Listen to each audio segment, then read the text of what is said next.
We can get a pretty good feel for the double slit experiment and how dramatically it alters our picture of reality by carrying out a similar experiment, not on the scale of tiny particles, but on the scale of more ordinary objects, like those you'd find here in a bowling alley.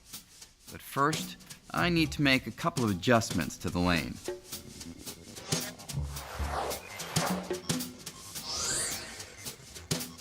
You'd expect that if I roll a few of these balls down the lane, they'll either be stopped by the barrier or pass through one or the other slit and hit the screen at the back.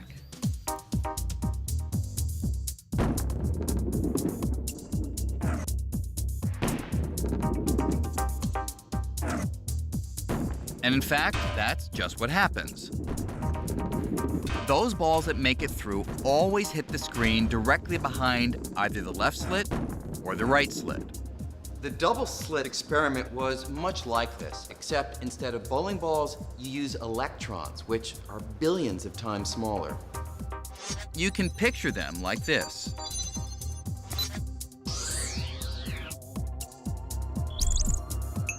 Let's see what happens if I throw a bunch of these balls. When electrons are hurled at the two slits, something very different happens on the other side. Instead of hitting just two areas, the electrons land all over the detector screen, creating a pattern of stripes, including some right between the two slits, the very place you'd think would be blocked. So, what's going on? Well, to physicists, even in the 1920s, this pattern could mean only one thing: waves. Waves do all kinds of interesting things that bowling balls would never do. They can split. They can combine. If I sent a wave of water through the double slits, it would split in two, and then the two sets of waves would intersect. Their peaks and valleys would combine, getting bigger in some places, smaller in others, and sometimes they'd cancel each other out. With the height of the water corresponding to brightness on the screen, the peaks and valleys would create a series of stripes and what's known as an interference pattern.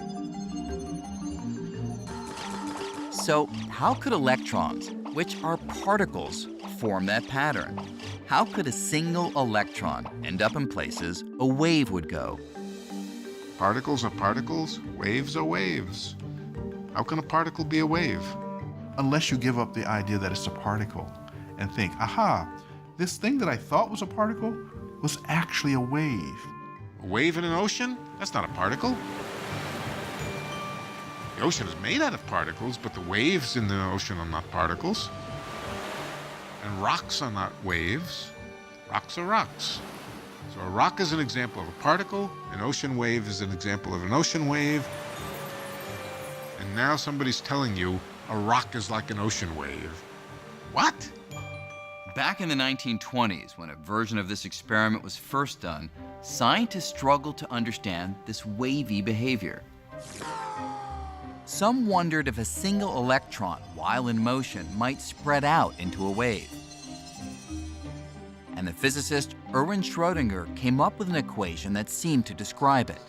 Schrödinger thought that this wave was a description of an extended electron, that somehow an electron got smeared out, and it was no longer a point, but was like a mush. There was a lot of argument about exactly what this represented. Finally, a physicist named Max Born came up with a new and revolutionary idea for what the wave equation described. Born said the wave is not a smeared out electron or anything else previously encountered in science. Instead, he declared it's something that's really peculiar, a probability wave.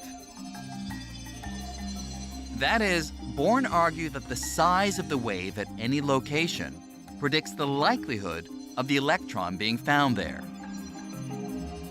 Where the wave is big, that's not where most of the electron is. That's where the electron is most likely to be. And that's just very strange, right? So the electron on its own seems to be a jumble of possibilities. You're not allowed to ask, where is the electron right now? You are allowed to ask, if I look for the electron in this little particular part of space, what is the likelihood I will find it there? I mean, that bugs anyone, anytime. As weird as it sounds, this new way of describing how particles like electrons move is actually right. When I throw a single electron, I can never predict where it will land. But if I use Schrodinger's equation to find the electron's probability wave, I can predict with great certainty that if I throw enough electrons, then say 33.1% would end up here, 7.9% would end up there, and so on. These kinds of predictions have been confirmed again and again by experiments. And so the equations of quantum mechanics turn out to be amazingly accurate and precise, so long as you can accept that it's all about probability.